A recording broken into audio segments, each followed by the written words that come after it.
Ether clings to the air like a forgotten whisper, threading itself through the desolation that was once Verath. The ruins speak in solemn, jagged tongues of stone and dust, and I walk through these stories, etched in the remnants of towers that pierce the sky, their shadows long and accusatory. Coal-blue ether light spills from the fractures in the firmament, spilling over the crumbled architecture, mingling with the deep red of the collapse energies. A celestial battle frozen in perpetual tense embrace. The earth beneath my feet is a mosaic of past grandeur and present ruin, each step raising a faint cloud of ash that swirls like lost souls searching for rest. The girl, Lyra, trails behind me, a curiosity wrapped in flesh, her presence an enigma. I have walked this world longer than memory serves, seen cycles born and wither, yet never have I encountered eyes like hers. Those eyes, they haunt me with their unsolved riddles. They are not the eyes of a walker, yet they draw me into their depths, whispering secrets I cannot quite hear. Her very existence defies the narratives I have woven over centuries. She is a tear in the fabric of my understanding, a deviation that demands my attention. We pause beneath what was once a grand archway, now reduced to a skeletal frame, its stones chipped and eroded by time's relentless passage. I turn to face her, the air heavy with unspoken questions. "Let us begin again," I say, my voice a low rumble, a distant thunder in this wasteland of whispers. I raise my hand, the resonance fork obedient to my will, its cool metal humming with potential. With ancient gestures I invoke its power, the air around us shimmering with latent energies as I probe the depths of her existence. Nothing. The results are maddeningly familiar, a stark absence. Yet beneath the void, there's something more, a subtle undercurrent, a song just beyond my hearing. I can feel it thrumming at the edges of perception, a vibration that sets my ancient bones to trembling. "Who are you?" I ask, though I know the words are inadequate, stumbling over the enormity of what I seek. Her expression remains stoic, a mask of indifference. Her silence is maddening, a cacophony of nothingness. She shrugs, a simple gesture, yet laden with the weight of existential defiance. "Just Lyra." Her words resonate with a simplicity that belies their complexity. But I cannot leave her. Perhaps it is folly, an ancient being ensnared by the threads of fate and curiosity. Perhaps she is a question I cannot refuse to answer, like the many other mysteries that have littered my long journey.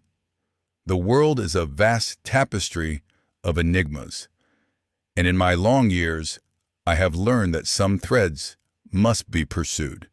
We turn our backs on the ruins, stepping into the uncertain light of a world fraying at the edges.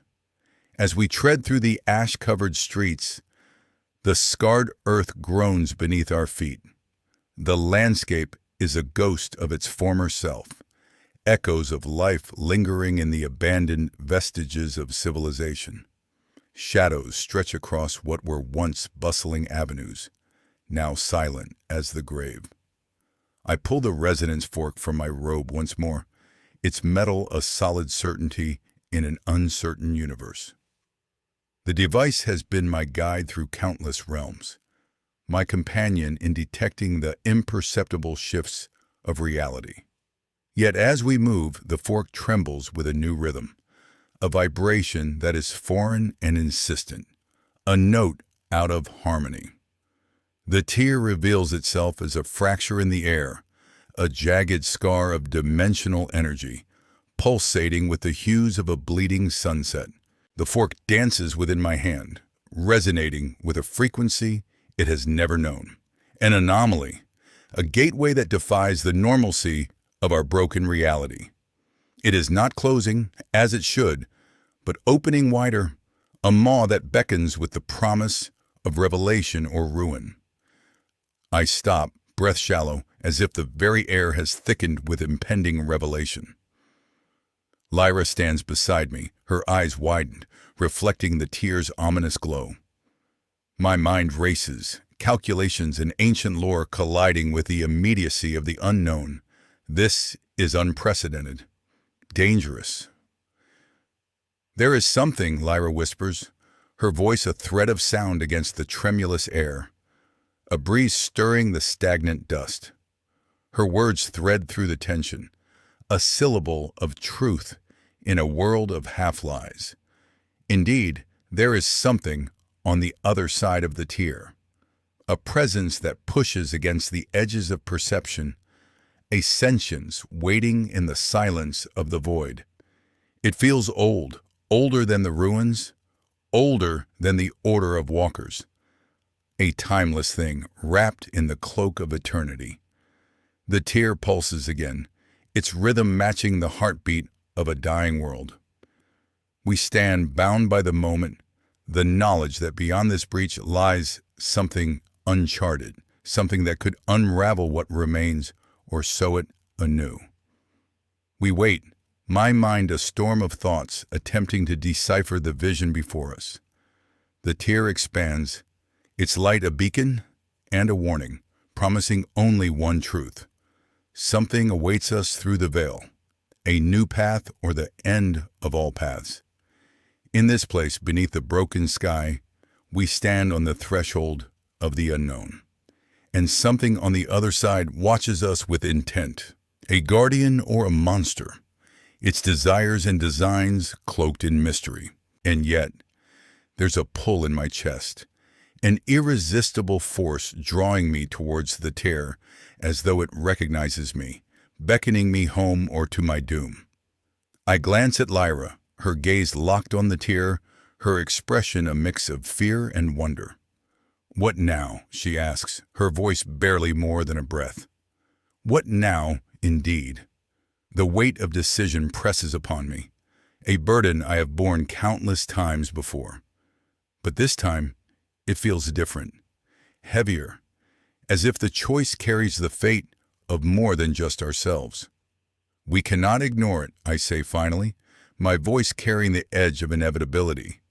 "We must see what lies beyond." Her nod is almost imperceptible, yet it binds us in this shared resolve.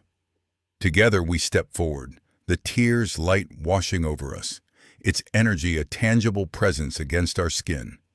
It hums with a life of its own, a portal to the unimagined.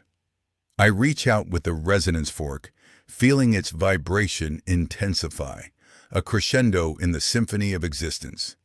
The tear responds, widening further, its luminescence blinding in its intensity. And then, as if acknowledging our presence, it stabilizes, offering passage. "Stay close," I instruct Lyra, my tone firm yet gentle, a guardian's command tempered by the understanding of fear. She draws nearer, her warmth a small comfort in the presence of the unknown. We are two against the universe, against the unfolding mystery, bound by fate and curiosity. As we step closer, the world around us fades, the ruins of Verath dissolving into the periphery, replaced by the vibrant energy of the tear. It is a world unto itself, a kaleidoscope of shifting colors and shifting realities, each more alien than the last. For a moment, I am lost, a speck in the vastness of creation, my mind struggling to comprehend the enormity of what I face. But then, amidst the chaos, I find a focus, a center, drawn by the resonance of the fork and the steady presence of Lyra beside me. And then I see it, a shape, indistinct yet undeniable, a shadow amid the light, watching us with intent. It is not human, nor like anything I have encountered. Its form twists and shifts, a fluid entity born of the tear itself, an embodiment of the unknown. A thrill of fear courses through me, yet it is tempered by awe, by the realization that I stand on the brink of discovery, the edge of the known world. The entity moves, a ripple in the fabric of the tear, and I sense its awareness, an ancient intelligence that gazes upon us from the void.